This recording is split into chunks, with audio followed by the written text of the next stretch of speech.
Assalamu alaikum and welcome to Prespective. The political situation, Asif Zardari's offer to the government and their response, they seem to be on one page. Even the PMLN has said that there should be political consensus. Let's talk about that. Let's also talk about the all parties conference. Is it likely to happen? Will it go through?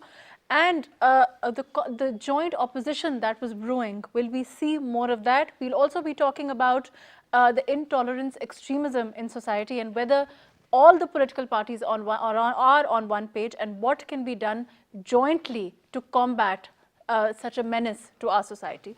I have with me Ahsan Hamid Durrani Sahab, who's a political analyst. Thank you for joining us today. Zulqarnain Shah Sahab, who's leader from PTI. Thank you for being with us today. And Riaz Sahab, who's a senior journalist. Thank you for joining us today. Ahsan Sahab, like I said, you've seen what happened. Asif Zardari Sahab's extended himself. His offer seems to have been accepted by the PTI. The PMLN has also said that there should be political consensus. How do you see the situation? Do you think that they're for the first time, all the main political parties are on one page? I think the current consensus or the reconciliation that the different political parties are taking, right. I think there are certain political interest behind this reconciliation. In his speech, a very eloquent speech in the parliament, Mr. Right. Zardari gave an indirect, I believe, reference or mention towards an NRO, a potential NRO. Because as you know that the People Party government, the People Party is in deep trouble right. in terms of the cases of corruption level in the courts, right. epic courts. So I believe that there was an indirect mention or reference towards an NRO by Mr. Zardari.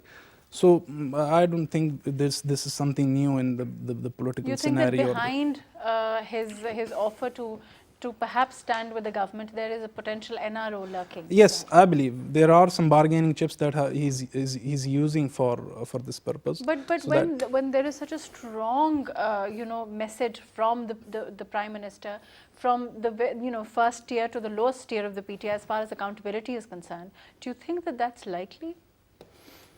The same situation, I believe, was when the Muslim League Noon government was in trouble when right. The PTI was on roads.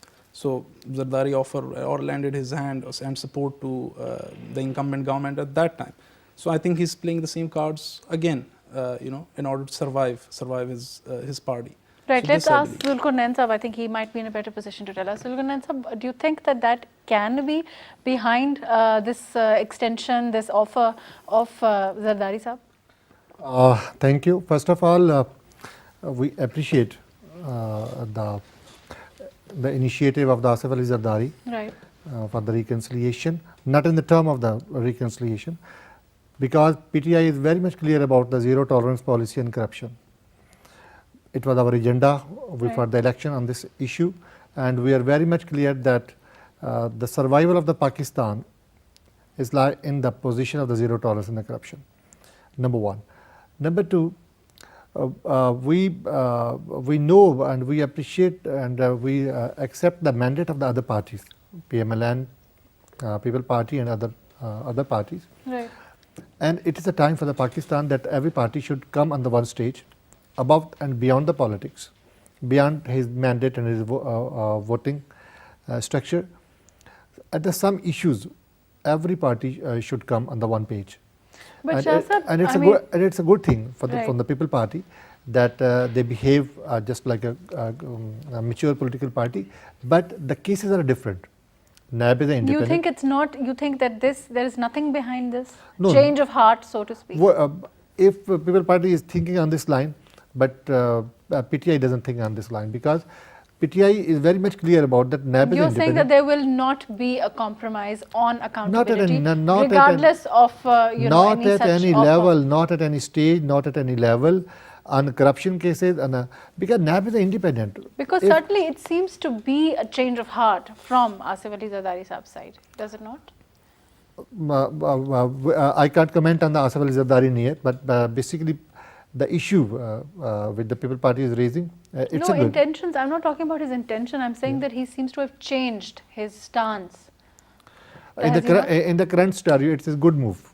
Right. It's a good political And you don't, I mean, regardless of whatever's behind it, for you, what's important is if that it's beneficial. If PTI want to do a reconciliation, PTI can't do it because it's our political slogan, because we contest the election on this slogan, and PTI is very much clear Right. from. It's not in a position to actually offer any sort of deal to. No, PTI is not in this position. Riaz, PTI will what not do you it. think? Well, when Asif Zardari is coming to the rescue of the Pakistan Tehreek-e-Insaf, which is like hinges on the edge, given the political scenario in the country when we are listening about the APC, the Fazlur Rahman pressure and other things.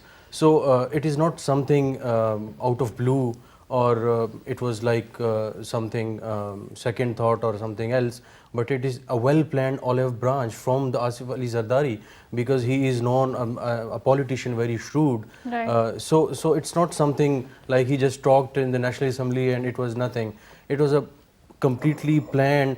There was an idea behind this, and the idea was that he thinks that the cases of the National Accountability Bureau and other cases, including the FIA, which is looking into the accounts, it has crossed 50 billion rupees. So he thinks that he is being surrounded by the forces which he thinks he has been doing wrongdoings. So obviously he thinks coming towards the government will somehow rescue him. Now, will PTI accept that thing or not? That's another important thing. It depends on 2-3 things. Number one, Prime Minister's visit of China, and second, any financial help from the UAE. So if the government is economically stable, so it will definitely be in a good position to bargain. If it is vulnerable economically, so it will definitely look towards those areas, or you can say crutches, to help the hold the ground. But don't you think, I mean, regardless of any deal or any sort of, if any sort of crutch or compromise, there are some issues, and I think that is what has been said. Whether it's meant or not, or whether something is behind it, we don't know. But it is, there are some issues on which all parties should remain, should remain on the one page. Well, there are several issues. But currently, interestingly, the situation is not that much conducive. Like if you look at Pakistan Muslim League Nawaz, so why would it support the government in the current scenario when there is, recently we saw the religious groups coming on the roads and protesting against the decision of the Supreme Court. So obviously government is in a position where it is like, well, I said, vulnerable and is under the pressure. So PMLN will want that pressure be increased, and so I don't think so there will be any one-page thing of all parties. But are we not seeing their unity on intolerance, extremism as of this moment? I mean, we don't know what's behind it, but there seems to be unity. Well, there seems to be, again, there are different kinds of political, strings behind everybody's comments. So if you talk about the sincerity, I think it lacks. Generally, we see somehow there are comments that there should be no compromise on the tolerance and other things, but I don't see it happening because of the political affiliations and different kind of grudges the parties have for the government. You think that they want something in return? Obviously, they want some in return. Like we can see, the Shehbaz Sharif is in deep trouble, so they would want Shehbaz Sharif be out and not to be touched again. Like he thinks he's being embarrassed in the public and on the media everywhere. So it's one thing, and besides other things, the Nawaz Sharif cases and the accountability Shah courts. is saying that even if it wants to, the PTI cannot offer any such deal. Do you think that's true? Well, when I say it depends on economical and other issues, so I think it's premature to say if the government will be accepting that offer or not. But in coming, I guess, week or so, it will be clear. Depending on the political situation, especially the APC that has been postponed. Let's see how Asif Ali Maulana Fazlur Rahman is successful in bringing Nawaz Sharif and Asif Ali Zardari on one table against the government. Yeah. Do you think that will happen, Ahsan Sahab? Do you think that they will come on one page? Do you think that all parties conference will go through? Looking at the current state of affairs, Mr. Zardari has sidelined himself from the APC that Maulana Fazlur Rahman is called off. Right. And Mr. Nawaz Sharif is also, he has not been very keen, Right. so to say, in the APC. They all have their own reasons. As I mentioned earlier, Mr. Zardari, he's in deep trouble with his Right. cases of corruption and all. Speaking about the... But even if that, I mean, even if that's true, and there are cases and all of that, then, you know, they could, if they get together, it will mount pressure on the government, will it not? Yes, definitely it will, because the government is on weak footings. As the opposition says that the Prime Minister has only 4 votes. He is only Prime Minister by, he's Prime Minister by only 4 votes. Right. So it will mount certain pressure, but again, the opposition is very much divided. They have not, so far they have not presented a unified front for their own reasons, because they are on for their own problems. Shah Sahab, is it a weak government for the PTI at this moment? I mean, certainly the numbers are not great. Yeah. No, it's not a question of number. It's a question of the policy. And every citizen of Pakistan and every political activist knows very well the politics of Maulana Fazlur Rahman.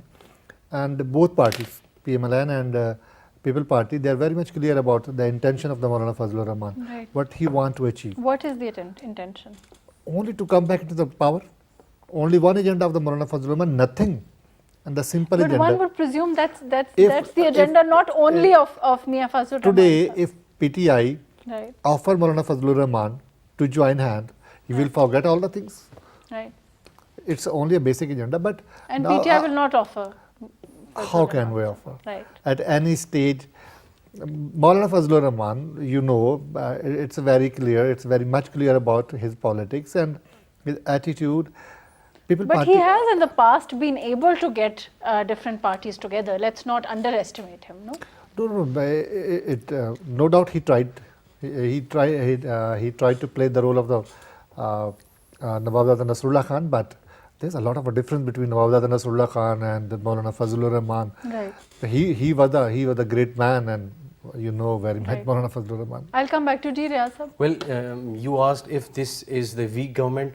I've been covering National Assembly. When you get to see the performance of Pakistan Tehreek-e-Insaf government, it is really in trouble. Like if you talk about the management inside the house, if you talk about the way the house is being run, and finally it is all because of the numbers they have. So they are, again I said, they are in a very vulnerable position. We can see people from Balochistan are not happy. We saw Sardar Mangal giving very clear statements. So MKM is silent for now. So these are the only one of those 2 important parties. If they just part ways with the government will be in very, very critical situation. So government is also in trouble and it can feel it. Obviously we can see from the statements of Right. the ministers, and we can see other things. So the government is weak. It needs to protect itself inside the house and outside the house as well. So you're saying let's it see. needs to make compromises? Well, PTI claims that it won't. it will never, Right. but we saw last night the speech of the Prime Minister. And he was, and everybody applauded it. Yeah, and he was everybody very applauded categorical it, in what but he we said. just heard that the government is going into the review petition. But I think that the information minister has categorically denied those rumors. So one, you know, in the view of that kind of denial, we can't really. Well, this is suppose- very interesting. Again, Let me go on to Punjab Riaz, I'll Information come back Minister to you. is saying that they are going to be dispersed. I think there were some statements attributed to him, which I don't know if they're accurate or not. At this point, it's impossible to say. But Riaz sahab, are you weak? Is your government weak? Is the PTI government do you weak? think that we are weak? Well, I mean, I'm leaving it to No, you no, to we are- answer. As far as the numbers are concerned, certainly they have to be a cause of concern to you also, because they leave the government itself vulnerable, does it not? because we know the opposition is not doing the politics on the national agenda. Right. They have their own interest and they are divided. But that does not mean that they cannot do what they want to with the kind of numbers that they have. Whatever intention that every they may group has a different agenda. Right. They have not a single agenda. So they're not going to sit together. never. Right. Let me add something. You talked about the weakness and the numbers, Right. as I commented earlier. In 2013, when the government was in the KP, PTI was ruling, so Right. it had, it was like sort of hung, assembly in the KP. So it was really struggling. The Jamaat Islami and other parties, it was really problematic. Right. And Imran Khan at several occasions talked about the thing that if you don't have a clear majority, rather heavy mandate, so it is really difficult and bothersome for you to run the government. Right. And now we see the same in the center. So he is definitely struggling with the numbers and the demands and the compromises he has to make with the allies. Right. So definitely they are like in the troublesome situation and they are trying to handle it. But let's see, in the coming days we will see how they are going to handle. Certainly, economy will be a huge test Yes. for this government, and we've seen what happened with Saudi Arabia and now China. As far as that itself will show a lot of things as far as the Prime Minister's visit is concerned. So, if the economy settles, I think that will be a huge feather in the new government's cap. Isn't that true, Ahsan sir? Yes, I think the most exigent issue at hand is Right. that of a struggling economy. Right. And you don't And it have will send a message to the opposition, whether it's joint or not, that the government is in full control of the country. Yes, it will send a message across the board that the government is capable of bringing in money Right. from its friends. Right. And as you mentioned, the Prime Minister is leaving for China. I guess it's tonight he's leaving for China. Right. The most problematic thing that Mr. Khan will face at the negotiation table is that he has a turbulent situation at home. He's Right. not leaving the Right. country in Right. safe hands, so to speak. So this will be, if that's brought up at the negotiation table, that Chinese are willing That to might invest create- more, you're saying that but that will be- but the current situation is not conducive for that. The law and order situation in Pakistan And is of course, very for much investment also. It's a for huge- investments, right. yes, for investments as well. So this will be a very much Difficult thing. weak and difficult point for Mr. Khan to defend on Right. the negotiation table. Shah Sahib, of course, I mean the Prime Minister and all of us, we would have liked to have peace and not this kind of an upheaval that everybody is facing at this point with the verdict that came in and the response to it. Do you think it will impact the visit to China as far as the Prime Minister is concerned? First of all, the PTI, what is our strength of the PTI in the government? Our strength is our credibility. Our national and overseas and international associate knows very well about the Khan vision and the Khan mission and his personality and his credibility. Right. It was a trust deficit the last 10 or 20 years with the international community and particularly overseas community. Now you are looking at what happened with the Saudi Arabia and inshallah. But China was on good terms with the former government also. But China has a different impact. I'd like to comment when China is Right. a different. Yes. China is an economic engagement, Ji. but in the last 5 years, you see that there are a lot of cases in China also of the corruption with the last government. They are probing it, and there was the trust deficit between the China and the PMLN government on There the corruption issues. Right. Because in China also corruption is a very heinous crime. Right. But in the Khan government, inshallah, you will see that your asset is overseas. You're saying that And the there- and response there- will be positive. Very much positive, very much Right. positive. Ahsan Sahib, yes. yes. So speaking of the Chinese, Right. the Chinese have, as we all know, that they have zero tolerance for policy for corruption in China, and they expect the same from Pakistan in terms of the CPEC projects. Right. I was in So China. they'll be happy with the agenda of the PTI then, which is what Shah Sahib is also saying. They are happy with the agenda, but are they happy with the actions? That is the question. I was in China in July as a state guest. We had interactions with the top leadership of International Department of Communist Party of China, and we also met with the head of the disciplinary committee of Communist Party of China, that is the Chinese NAB, you can say. So the prime concern that they have conveyed to our delegation was that we have zero tolerance policy for corruption in China, and that is the same that we expect from you, whichever government comes into power, because that, we were in China before the general elections 2018. So they clearly conveyed to us that whichever government is in power in Pakistan, the only agenda is that we expect from them is that there should be transparency in the projects, in the funds that we. So if the Prime Minister can assure them of that, then there's likely to be a positive response from the Chinese. Yes, there can be, but what if the Prime Minister is shackled by an NRO, a potential NRO at home because of this political situation? But Shah Sahab has categorically denied it. He says that the party itself is unable to offer an NRO simply because of their manifesto, because of what they stand for. And the Prime Minister has echoed that consistently throughout his addresses to the to the public also, when he says that there will not be an NRO, there will not be a compromise on accountability. Well, there are a few things we just talked about. When you say like the PTI claims that there would not be any NRO, and on the other hand, Shehbaz Sharif in the National Assembly the other day said he he will curse any such NRO which is offered to him.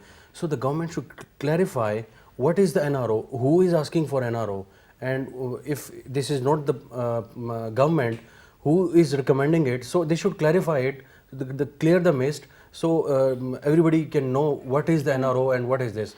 And next you talk about the chaos at the home. Will it be impacting the tour of the Prime Minister? Well, somehow it will and it will not both. Because this was not the decision of the government, it was decision by the Supreme Court. So, but since the government has said that they are standing by it. So the government can bear the brunt of such things when you are going somewhere and back home there are the news of chaos. So obviously it impacts. But PTA has been, when it comes to China, PTA has been involved in like the bad news. Like previously we saw in 2014 when the Chinese president was supposed to come here, but it was delayed. They were here in the capital at D Chowk. Now again this time they are going, and there is somehow unrest back home. So let's see, but I hope the China is looking forward to this. But Shah Sahab, why not clear?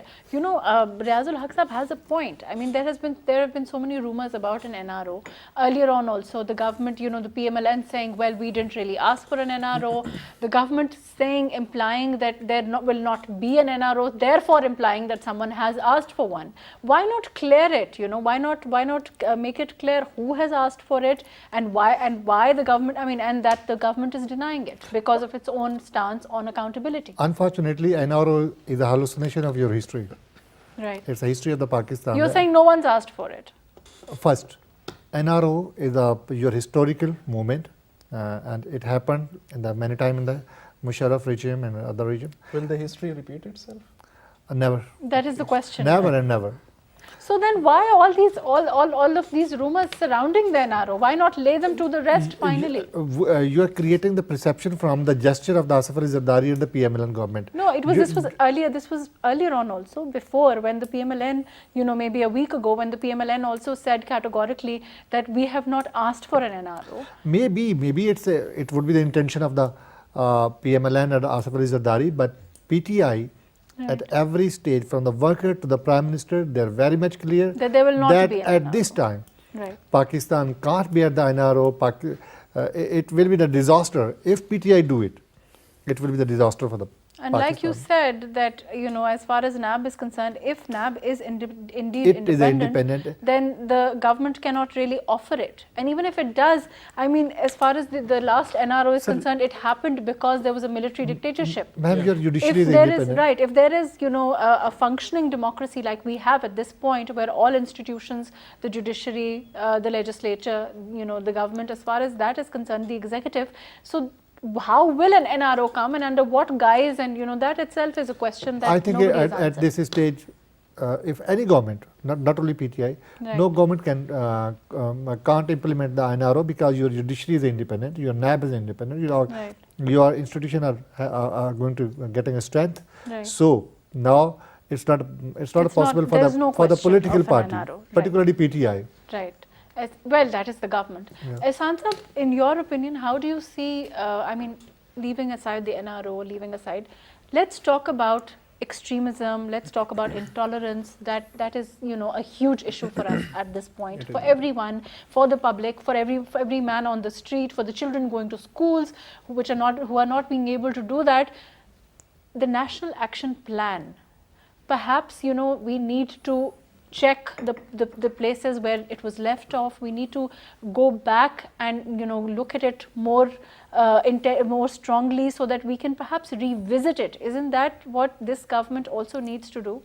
I think it is high time Right. to revisit the National Action Plan, keeping in view the situation that has simmered for the past few days. Yesterday I was passing by in Islamabad and I saw a truck full of young madrasa kids, and there were songs, the naats they were playing on the speakers, and all of them. I don't think they knew for what purpose they were going and where were they going.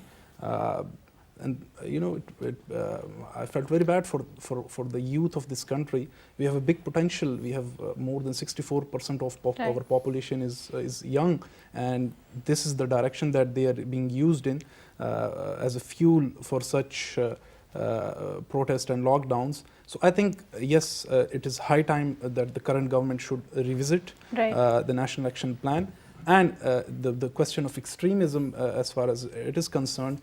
I think across the board there should be a consensus built, and especially the Paigam-e-Pakistan initiative by the previous government. It was very commendable, but I think it has not been implemented in its full spirit.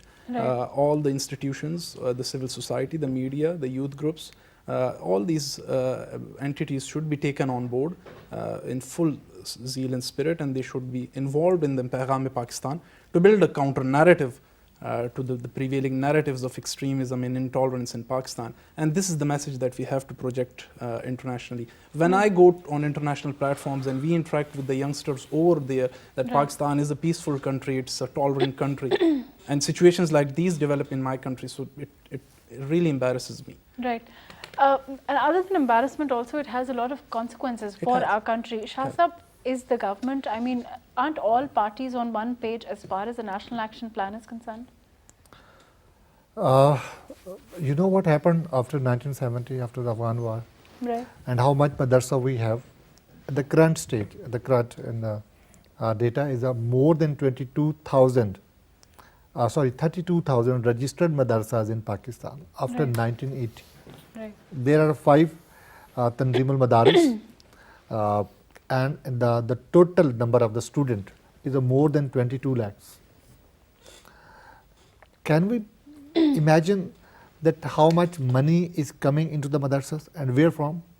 Right. If you spend 100 rupees a daily at one per student, it means that you are spending a 22 million per day. And where is the funding coming? Number one. Number two, at this stage, if all the parties will not come at the one page about the intolerance and about the fundamentalism approaches, it will hurt Pakistan. Of course. It's a time to combat all the It's a time to put whatever political agendas terrorism any activity parties have beyond aside, the and party, think beyond that. and leave it, let the Maulana Fazlur Rahman to do his politics, because it is a survival case. But the other parties, the mainstream parties, the Pakistan Political Party, MQM, People Party, PMLN, they're the liberal parties of the Pakistan, they're progressive parties, and they are very much clear about this madness, because they think that the fundamentalist approach is what type of Pakistan we want, like Afghanistan, Afghan Taliban Pakistan we want for our generations. So it's a time for all the political leaders, Bilawal and. But the government will take the initiative, will it not? Definitely, it's a duty of the government to address the challenges, and PTI has a very much clear policy about the counter-terrorism, because PTI faces the counter-terrorism, because we were in a KPK and we were very much clear about it. And right, let me come back to you. I'm going to go to Riaz ul Haq Sahab. Ji Riaz. Well, Shah Sahab just talked about the funding, and he said Right. they should be probed. So they are the government. They can come up with very clear forensic audit of all the madrasas and talk about the money, where it is coming from, the Gulf, etc., the regional countries, where it is coming from. And the Pakistan Tehreek-e-Insaf, chairman and now the Prime Minister, clearly in his first speech talked about the people of madrasas, and he said they should be brought in the mainstream. So obviously it should be debated, and I think it should be debated in the parliament. There should be a special session convened for this issue, Right. the issue of intolerance and bigotry and other things. So it should be discussed, and all the parties should come up, including the government. They should come up with a very comprehensive stance, Right. including the military and other security forces. They should come up, they should make a plan, and they should say that these are the points we are agreeing on, and we will not be getting back from these points. Right. Now onward, this should be our policy. But unfortunately, if we see at the towards the government, they lack the courage and intent. Like recently, there was a bill which was presented in the Senate, and eventually it went into the standing committee, which was like giving the same punishment to someone who misuses the blasphemy and make false charges. PTI backtracked and it withdrew that bill. So it is game of nerves and also the game of intent and sincerity. So I think the government should first fix its house, then it should take all other stakeholders in. Riaz ul- and right, one thing, ji, Shah and one Sahab, I thing we was should coming be, to you. and one thing we should very much clear about the terrorism activities. Terrorism is not a product of the madrasas. It's a complex international crime business. Right. It's a game of the proxy of the international agencies. It's a game of the war strategy. It is not only simply that we say that madrasa is the only reason of this. Right. No. No doubt. Nobody's saying No that. doubt. We should reform the madrasas. We should bring them into the mainstream. Right. But we should look at the multidimensional approaches of the terrorism. Right. So, therefore, it's not only the madrasas. No, it's not. But the point is that it's part of the National Action Plan. It has contributed. So therefore, we need to bring madrasas into mainstream. It was part of the National Definitely, Action definitely, there should be reforms in the madrasas, and leadership of the Tanzim al-Madaris should realize that it's a time for the Pakistan to come at the one point and don't go into the behind the religious politician, because they are doing their own interest. But the Tanzim al-Madaris, they are very much clear about their mandate, their sincerity. But Riaz ul Haq and- Sahab, what Riaz ul Haq Sahab is actually concerned about is a backtracking from the government. Do you think that that is likely? Look at that, PTI, when PTI taking the government, only 60 days are around about passed. Right. And we are facing the economical crisis. First, the agenda is that to stabilize the economic situation, and that's definitely.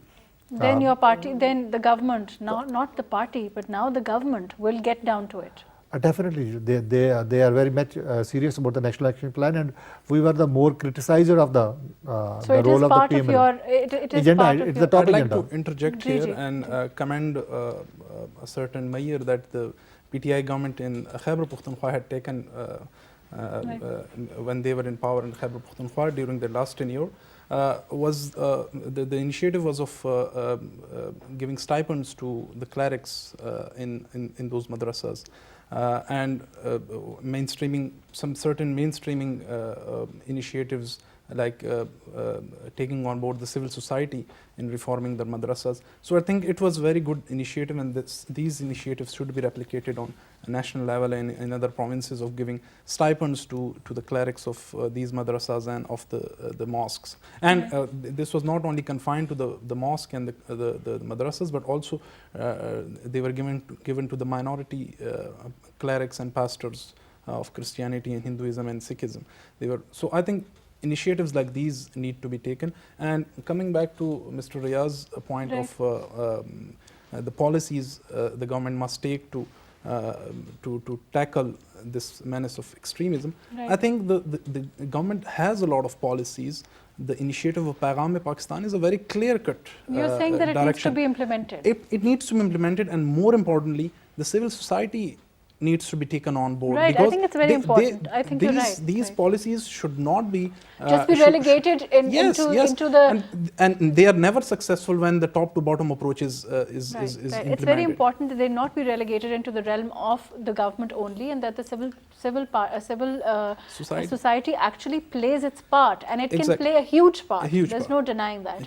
Reform of madrasa is also part of our education policy. Let me add something.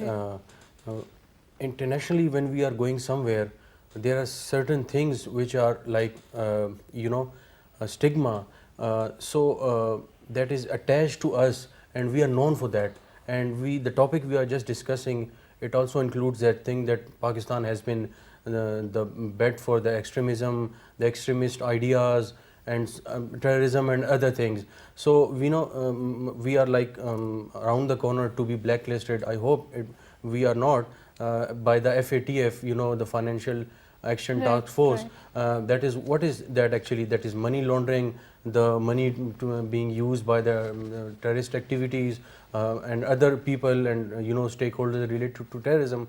So the government should be very clear, and it is inevitable for the government to come up with a very clear stance and take all the stakeholders in confidence, in the loop. And I think Parliament is the best forum to discuss such things. What about the civil society? I think that Ahsan Sahab is very right. It's a huge, I mean, certainly, we can't just talk about the government. We can't just talk about what they can do. Certainly, the government can play a huge part, and they do have, I think, more responsibility of this, as far as the fact that they're the government. But as far as the civil society is concerned, well, taking the point from civil society, when we talk about the countering the extremism and the terrorist and other ideas and the narratives in the society, it is very important that it is not such things can't be countered by only government or opposition or civil society. It needs the a collective effort. Has to be collective. Yeah. So it should be true. by the education policies and other things. So by the media, civil society, government, opposition, and different stakeholders. It has to be by all quarters of the society. It Only has to be then joined. we will be able to move forward and counter such things. But the government has to take ownership at the same time. Yes, the government should. Shah Sahab, I can see you want to say something. No doubt, counter-terrorism is not only subject of the government. And if we talk about speedy justice, certainly, we need to, earlier on we had the military courts, and whether that is an initiative that needs to be extended, or we need to move towards a different sort of speedier justice, but that also needs to be done at some point. We need legislation, but we don't need the military courts. We need judicial reform. Judicial reforms. And that's also a huge initiative. Definitely. For the government to undertake. It's certainly, as far as if we talk about institutional reform, we talk about police reform, we talk about judicial reform, we talk about the bureaucracy. There's certainly, a lot for the government to actually undertake. It's overwhelming. What is going to happen? What is happening in the 100 days when Khan said that we need 100 days? During the 3 months. Our 42 policy units are working on these issues, and the different issues: education, health, terrorism, reforms, financial reforms. And at the end of the 100 days, you will see that PTI will bring the open and a clear-cut policy towards these goals. Right, towards institutional achieving reform. goals, yes. Ahsan Sahab, you were going to say something. Yes, I think it is high time that the government looks at its responsibilities of clearing the menace of extremism from our society, because these perhaps forces sends a strong message. Sends a strong message, the not only message, Right. actions, through actions. I think the main point that I noted in Prime Minister's speech yesterday was that it was the narrative, the tone was very strong, the tone was harsh, it was not reconciliatory at all. Right. Actions should be He harsh. was very clear, yes. Actions should be harsh, not the tone of the Prime Minister, because there are certain factions in the society that were hurt by the decision of the Supreme Court. Many were happy, many were upset about that. So the tone should be reconciliatory, but actions should be very stiff, and the state should reclaim its right, and these forces should be dealt with an iron fist. Nobody needs denying that. If you feel the public pulse, if you're a regular follower of Facebook and Twitter, you feel the public pulse. Even the religiously motivated girls and boys and Right. the civil Shah, society, they are also. Issue is not a tone, issue is your affirmation to counter the issue. And you see, it was a non-political speech. It was a definitely categorically message to all the segment of the Pakistani society. Right, and I think it was applauded by everybody. Yeah. Everybody applauded the Prime Minister's speech. The point is that whatever message that needs to be sent to the extremists, it has to be strong, and the government has to stand by it. Indeed. That's the main issue. Indeed. Unfortunately, that's all the time that we have. Ahsan, Hamid, Durrani Saab, thank you for joining us today. Zulqarnain Saab, always a pleasure. Riaz Saab, thank you for being with us today. As far as extremism is concerned, intolerance is concerned, certainly the government does need to play its part, but as we discussed, it has to be a joint effort from all sections of the society, and we must all adopt a zero tolerance to intolerance, extremism, and so that Pakistan can flourish as a state, it can attract investment, and Pakistan can actually become Naya Pakistan. Thank you so much for joining us today on Perspective.